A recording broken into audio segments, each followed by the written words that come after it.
War ना सिर्फ battlefield पे नहीं होती है। तुम्हारे रिलेशनशिप, करियर, गोल्स हर जगह चलती रहती है। पर मोस्ट ऑफ द लोग ना इसमें हार जाते हैं क्योंकि उन्हें पता ही नहीं होता है कि गेम खेलते कैसे हैं।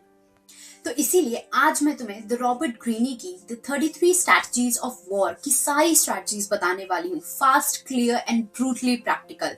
इसीलिए अगर तुम भी अपने लाइफ का कंट्रोल चाहते हो ना, then stay with me. Life में ना सबसे पहली वॉर तुम बाहर के लोगों से नहीं बल्कि अपने अंदर के एनिमी से लड़ते हो। हर कोई तुम्हारा फ्रेंड नहीं होता है और हर चीज तुम्हारे ग्रोथ के ना फेवर में नहीं होती है। तुम्हारे रियल एनिमी है फियर, जो तुम्हें रिस्क नहीं लेने देता, प्रोक्रास्टिनेशन जो तुम्हारे सपने डिले कर देता है, फेक लोग जो तुम्हारी एनर्जी सक कर लेते हैं, और सेल्फ डाउट जो तुम्हारे कॉन्फिडेंस को ना क्रश कर देता है। और जिस दिन तुम एनिमीज को आइडेंटिफाई कर लोगे ना, उस दिन तुम्हारी ग्रोथ स्टार्ट हो जाएगी। आज की लाइफ ना कल की सोच से नहीं चलती है। जो टैक्टिक्स कल काम करते थे वो आज तुम्हें स्लो कर सकते हैं। हर प्रॉब्लम ना नई होती है, इसीलिए उनके सॉल्यूशन भी नए होने चाहिए।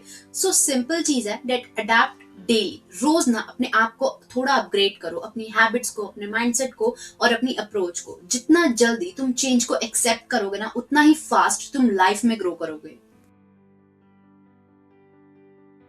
क्योस तो ना यार लाइफ की ना डिफॉल्ट सेटिंग है। कभी प्लान्स बिगड़ेंगे, कभी लोग बिगड़ेंगे, लेकिन इन सब क्योस में भी जो अपने माइंड को काम रख लेता है ना, वही एक्चुअल लीडर होता है। जब सब पैनिक कर रहे होते हैं ना, तुम्हारा कूल माइंड ही तुम्हारी सुपर पावर होता है। और यही माइंडसेट ना तुम्हें टफ सिचुएशन में अनबीटेबल बना सकता है। कंफर्ट जोन में ना कोई वॉरियर नहीं बनता। जब तक तुम्हारी लाइफ इजी लगती है ना, तब तक तुम्हारी ग्रोथ जो है वो स्लो ही रहती है। अर्जेंसी और थोड़ा सा प्रेशर ना तुम्हारे अंदर वो फायर जगाता है जो तुम्हारी ब्रेक थ्रूज को क्रिएट करती है।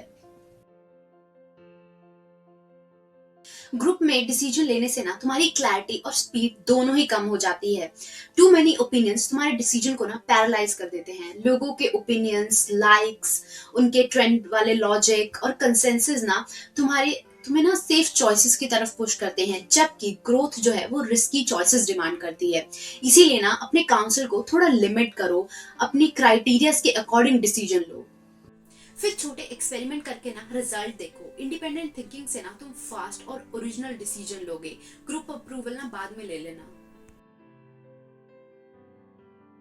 हमारी एनर्जी जो है वो लिमिटेड होती है, लेकिन प्रॉब्लम जो है वो अनलिमिटेड होती है। जब हम हर किसी चीज को सॉल्व करने का ट्राई करते हैं ना, तो हमारी एनर्जी जो है वो डिवाइड हो जाती है और रिजल्ट कुछ भी नहीं आता है। इसीलिए एक टाइम पे ना यार एक ही बैटल उठाओ, एक गोल उठा लो जो सबसे ज्यादा जरूरी है, और उसी पे अपना full attention, full time and full energy लगा दो। जब तुम किसी भी गोल को सिर्फ काम समझ के करते हो ना यार, तो तुम्हारी मोटिवेशन ना जल्दी खत्म हो जाती है।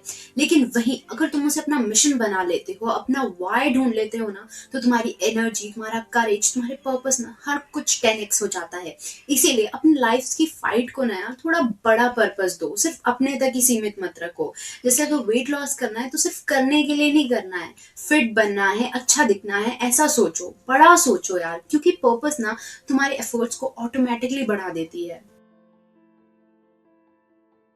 हर फाइट लड़ना ना स्ट्रेंथ नहीं होती है, वीकनेस होती है। कुछ कन्फ्लिक्ट ऐसे होते हैं जिन्हें ना तुम्हें इग्नोर करके आगे बढ़ जाना चाहिए, क्योंकि यार हर चीज पे एनर्जी वेस्ट करने का ना कोई मतलब नहीं है। इसीलिए वही बैटल चूज करो जो तुम्हें आगे ग्रोथ देंगे, तुम्हें आगे की तरफ पुश करेंगे। बेकार की चीजों को ना साइड पे कर दो।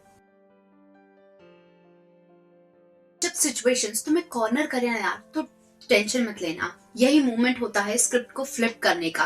हर अपोनेंट की ना एक स्ट्रेंथ होती है जो उसका ईगो होता है, और ईगो उसे ब्लाइंड बना देता है।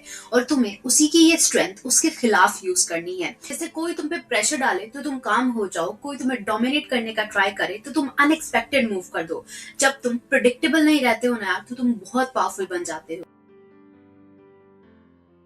ये स्ट्रैटेजी ना लोगों को कंट्रोल करने के लिए नहीं है, बल्कि बाउंड्री सेट करने के लिए है। जब तुम ये इजी टू एक्सेस वाला एनवायरनमेंट बना लेते हो ना अपने अराउंड, तो लोग ना तुम्हारी रिस्पेक्ट कम कर देते हैं। वहीं दूसरी तरफ अगर तुम थोड़ा स्ट्रिक्ट रहो, टफ रहो, बाउंड्री सेट करो, स्टैंडर्ड सेट करो, या एक डिसिप्लिन मेंटेन करो ना यार, तो तुम्हारी रिस्पेक्ट अपने आप ही लोगों की नजरों में जो है वो बढ़ जाती है। क्योंकि जो चीजें रेयर होती है ना यार, उन्हीं की वैल्यू होती है, और जो इजीली अवेलेबल होती है वो अक्सर इग्नोर हो जाती हैं। जब तुम किसी भी सिचुएशन में इंटीग्रिटी, फेयरनेस और क्लियर इंटेंशन के साथ दिखते हो ना, तो तुम अपने आप ही एक हायर पोजीशन पे चले जाते हो। फिर चाहे तुम्हारा ओपोनेंट कितने भी गेम्स खेले, उनकी पावर जो है वो कम हो जाती है, क्योंकि लोग नेचुरली उन्हीं पे ट्रस्ट करते हैं जिनका कंडक्ट जो है वो स्ट्रांग होता है। तो जब तुम राइट स्टैंड लेते हो ना, तो तुम्हें डिफेंड करने की जरूरत नहीं है, तुम्हारे फैक्ट्स और बिहेवियर ही बोलता है। कभी कभी ना छोटी छोटी हार एक्सेप्ट करना ही स्मार्टेस्ट मूव होता है, क्योंकि हर बैटल लड़ने के चक्कर में, जीतने के चक्कर में तो अपनी बहुत एनर्जी वेस्ट कर देते हो और रियल गोल से डिस्ट्रैक्ट हो जाते हो। इसीलिए रियल विनर्स वही होते हैं जो शॉर्ट टर्म सेटबैक्स को ना इग्नोर कर देते हैं और लॉन्ग टर्म विक्ट्री पे ध्यान रखते हैं।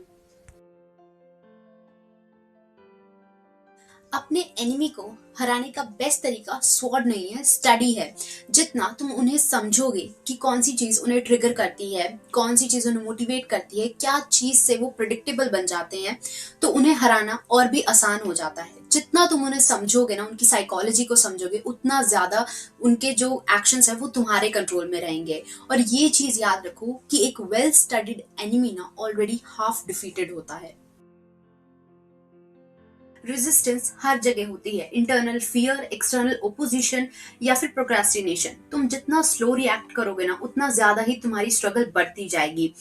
इसीलिए decide fast, act faster and move fastest. Speed से तुम अपने अपोनेंट को कंफ्यूज कर सकते हो, अपने फियर को स्किप कर सकते हो और मोमेंटम को ना अपने साइड पे ला सकते हो। अपनी लाइफ का पेस ना खुद डिसाइड करो, दुनिया को डिसाइड मत करने दो। जब तुम दूसरे लोगों के मूड, टाइमिंग या प्रेशर पे ऑपरेट करते हो ना, तो तुम्हारी पावर तुम्हारे हाथों से स्लिप हो जाती है। इसीलिए रिदम्स, रूल्स, डायरेक्शन सब अपने कंट्रोल में रखो।